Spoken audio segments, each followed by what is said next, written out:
When I was little, I was told what the parameters are, what I should do, how I should grow, how I should develop. And I understand that some of that is necessary. You can't really have a functioning society without some structure. But here's kind of what I noticed early. It wasn't designed to grow me.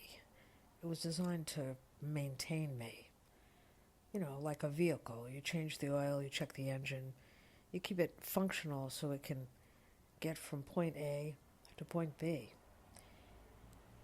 Inanimate objects don't grow, they just get maintained. And childhood felt exactly like that to me. Like maintenance being performed so I could function inside a system that needed me to be manageable. And the road had rules. Stay between the double yellow lines. Only cross where the white lines allow. Don't go outside the boundaries. Because there was never any discussion about how I felt, about my emotional health, about my nervous system, about how my nervous system might serve me better if someone had thought to tend to it alongside my mind. The design was always the box, the structure, the completion of the project, and the project was measured by a broken ruler. I can still see myself as a young girl struggling to get a good grade, like that grade was going to define who I was going to be. And I knew inherently in my body that that wasn't true.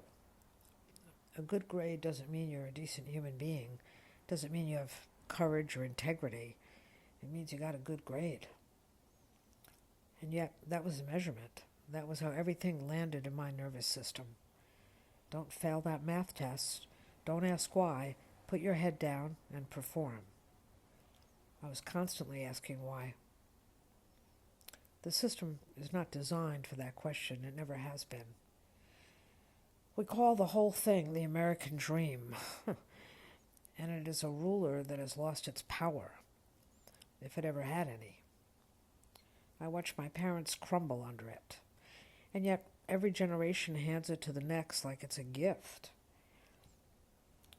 Our success measured in grades, in money, in things, not in how we tend to ourselves underneath all that. Achieving, not in whether we have a hole in our heart while we're being asked to perform. And here's the honest part. I'm not going to pretend I didn't want those things. I wanted money. I wanted pleasure.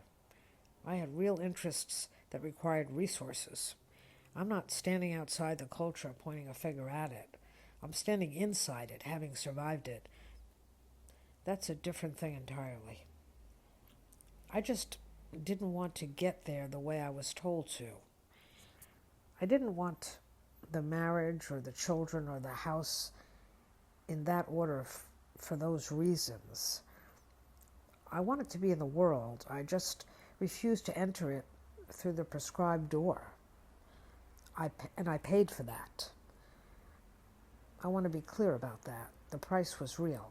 I struggled. It came later for me than it did for people who followed the road without question.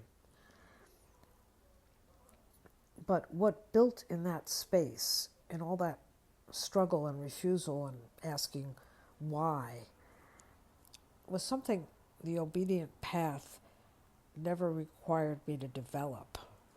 An emotional landscape, a nervous system that learned to carry me, an interior life that eventually became the most valuable thing I own. I didn't plan that. I couldn't have articulated it at 20 or 30 or even 40, but I can see it clearly now.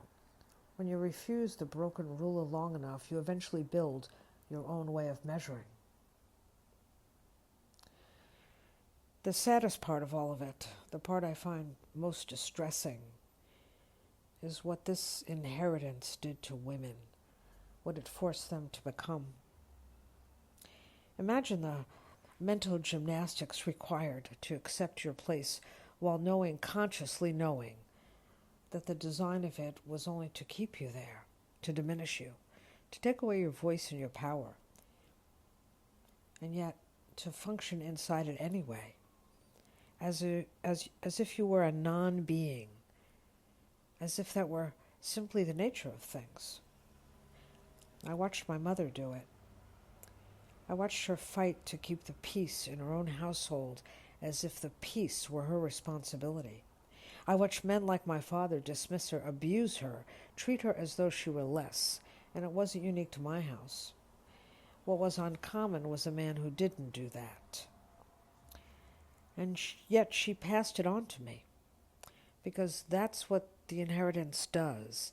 It moves through the women who carry it, whether they want to or not. Be a good girl. Please that man. Everything is your fault.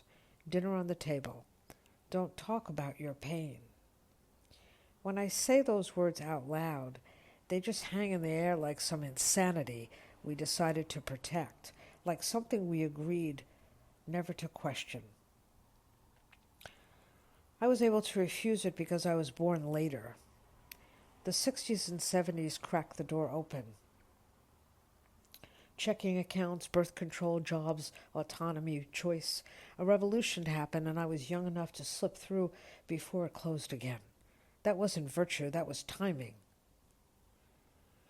The women before me didn't have that door.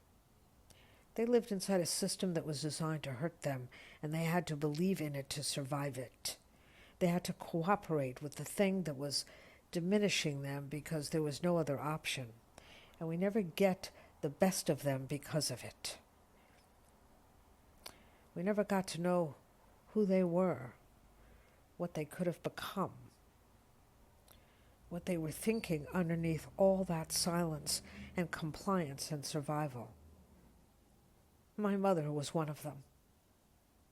We will never know who she really was, and that is not a small loss. That is a cultural crime. The brutal inheritance doesn't just damage the women who live inside it, it erases them.